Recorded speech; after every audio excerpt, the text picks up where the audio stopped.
দীর্ঘ 25 বছর রাজনীতির ফসল হিসেবে দল আমাকে মনোনয়ন দিয়েছিল। রাতের আধারে ভিন্ন দলের প্রার্থী নিজের সর্বস্ব বিকিয়ে দিয়ে তার প্রত্যেক দলকে বিসর্জন দিয়ে বিএনপিতে যোগদান করে আমার মনোনয়ন হাইজ্যাক করে নিয়ে গেছে। তারপরে জনতার আবেদনের পরিপ্রেক্ষিতে আমি এখন জনতার প্রার্থী। আমার মার্কা এখন হাঁস। আমি জনতার পাশে আছি। ইনশাল্লাহ জয় পরাজয় আল্লাহর হাতে। তবে আমি আশা করি জনতার যেই ঢল জয় আমাদের হবে নিশ্চয়ই ইনশাল্লাহ। দল এখন পর্যন্ত আমার বিরুদ্ধে কোনো ব্যবস্থা নেয় নাই, ইনশাল্লাহ আগামীতেও নিবে না।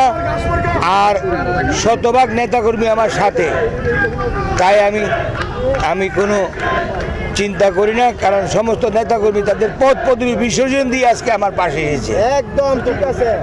তাদের মার্কা শেখ মুজিবুর ইকবাল, তাদের মার্কা ত্যাগী নেতা, তাদের মার্কা তাদের সোনালী ফসল ঘরে তুলবে। মাঠে ফসল ফলে আমরা যখন পাকা ধান ঘরে উঠাবো তখন অন্য কেউ এই ফসল লুট করে নেবে, এটা জনতা মানতে পারতেছে না।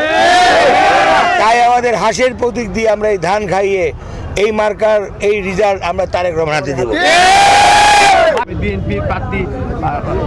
সকল নেতা কর্মী আমার সাথে, কোনো প্রভাবই আমাদের কোনো বাধা সৃষ্টি করতে পারবে না। এই দলটি আমরা 17 বছর পর পুনরুদ্ধার করে আমাদের নেতা জনাব তারেক রহমানকে উপহার দিতে চাই।